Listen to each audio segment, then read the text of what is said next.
The Secretary of State calls the president a moron.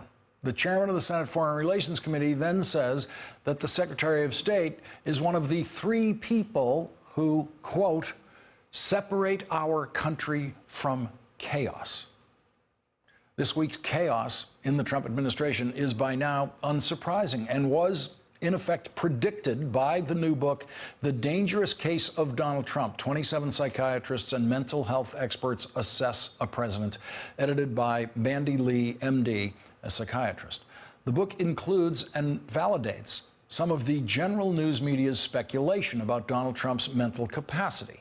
There is this passage in the book from a David Brooks column in the New York Times.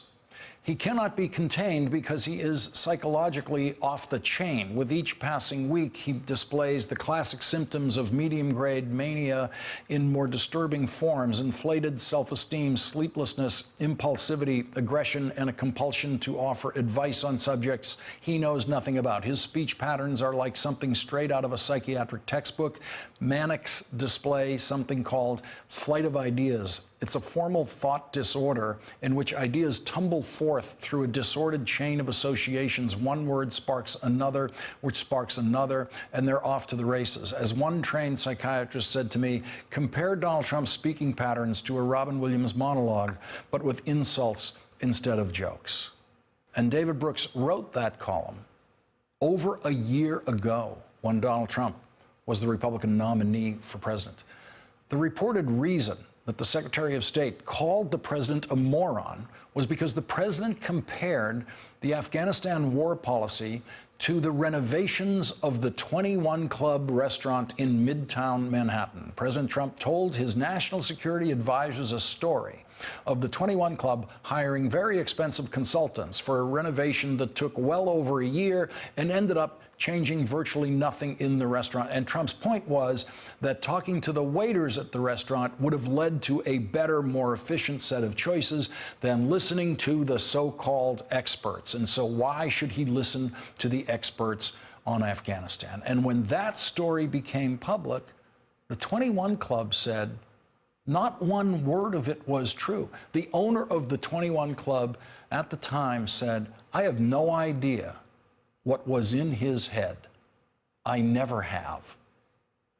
The editor of The Dangerous Case of Donald Trump and the author of Donald Trump's first book, The Art of the Deal, will join us next. Written by a nice reporter. Now the poor guy, you got to see this guy. Oh, I don't know what I said. I don't remember. He's going like, I don't remember. Oh, maybe that's what I said. We're joined now by Dr. Bandy Lee, a forensic psychiatrist on the faculty of the Yale School of Medicine and the editor of the new book, The Dangerous Case of Donald Trump.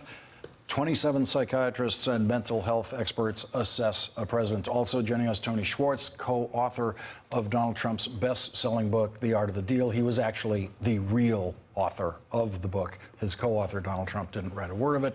And Tony Schwartz also has an entry in this new book, edited by Dr. Lee.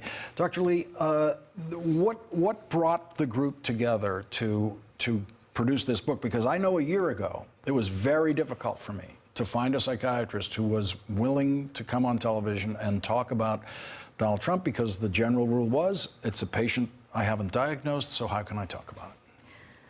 Well, that was my same experience when trying to write to various Congress members. Initially, I had a letter of concern, and then I had organized a conference to speak about the ethics of the duty to warn versus the duty to refrain from commenting on public figures. And so basically, it's a judgment among the professionals that, in this case, the duty to warn outweighs that the consideration that would normally apply, which is I'm not going to offer a public diagnosis of a person I have not met. Yes, and initially it was very hard to get any co-signatories to the letters I was writing, or to get any co-organizers for the conference. But after the conference, hundreds of mental health professionals got in touch with me, expressing their same concern. The assessment was almost unanimous that they were all concerned and did not know of a way to speak about it. And now we have about 4,000 members to the coalition that we had named Duty to Warn. We have 63,000 signatories to a petition that John Gartner had created. And when I was compiling this book, we couldn't include everybody because there were so many people coming forth. And as you can see, this is just a representative sample of the most eminent members of our You have field. Lance Dotis in here, who is a former Harvard Medical School faculty who was one of the first psychiatrists to join us here last year and talk about it. Tony, I have a question for you that is about policy and the psyche of Donald Trump. And it's the crucial question of the day or the week for next week. And that is the Iran deal. We have a report coming out tonight saying that the president is going to announce next week that he is going to pull the United States out of the Iran deal. Knowing Donald Trump as you do, and in my judgment, you know him better than anyone who speaks about him publicly, would he pull the United States out of the Iran deal just because Rex Tillerson is in favor of staying with the Iran deal? Is that the kind of psyche we're dealing with? Well, I don't know that that would be the only reason, but it certainly could put him over the edge. He's getting, obviously, very conflicting advice about whether to do that, and there's still factions in his administration arguing each side. But yes, he is emotionally driven, not obviously intellectually driven. You don't even want to use that word with regard to Trump. And I absolutely believe that any decision he makes is going to be primarily influenced by the intensity of the emotion he happens to be feeling at that moment. Which includes personal feeling about the person he's dealing with, whether he likes that person or not. You know, it isn't about liking the person, because Donald Trump doesn't like people. What he does is he sees them as useful or not useful, and he sees them as mirroring him and supporting him or opposing him and diminishing him. And there's certainly no question that right now he sees Tillerson as someone who is an injury to his sense of himself. I want to go to just one entry in the book. This is Henry Friedman, Associate Professor of Psychiatry at Harvard Medical School, on the role of Donald Trump's cabinet relevant to this week's Tillerson story. He says, a paranoid, hypersensitive, grandiose, ill-informed leader such as Donald Trump, who has surrounded himself with a cabinet and set of advisors who either are unable to bring him out of his paranoid suspicions and insistencies, or worse, identify with his positions, represents a multi-dimensional threat to our country and the world. And Dr. Lee, when a psychiatrist sees this that way, that's the definition of the duty to warn. Exactly. The Goldwater Rule itself, which is the ethical guideline not to diagnose a public figure in the open, falls under the ethical principle that we participate in activities that promote public health and public mental health.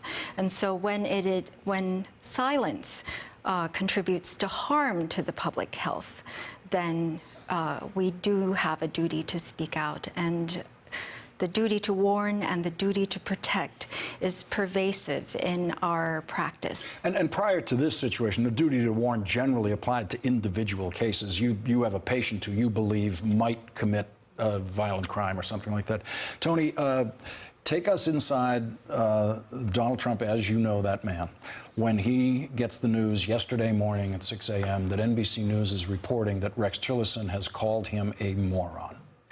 I mean, it's almost unimaginable how enraged he must have been under those circumstances. And that's what our reporting is now, that he was enraged.